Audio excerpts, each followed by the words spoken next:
Guys, Andrew here, and in this video I'm going to show you how to insert images in a cell in Google Sheets. I know that it might sound pretty crazy, but it is extremely possible because it's not only for data, but it's also for images and all those good stuff as well. So how do you do that?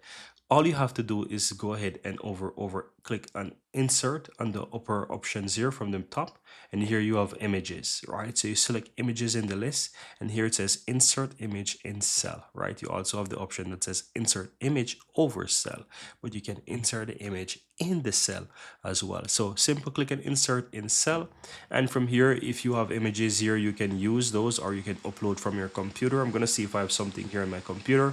So I have this chart here which I have as a PNG image. I'm gonna simple click on it, click and open, and it's gonna upload this image right here, and you will see that it adds the image in the cell. And have a look at that, guys. The image is in fact inserted in the cell, and if you want to stretch this out, you can just hover over a particular row or column and just kind of make the adjustment, as you can see there, and you can just do it from the row and from the column side to give you that size that you want. So as you can see here, I am over and over it, and I'm going to make this a bit larger so that it can show. And that's it, guys. That's how you insert images in a cell in Google Sheets. Very easy and very simple.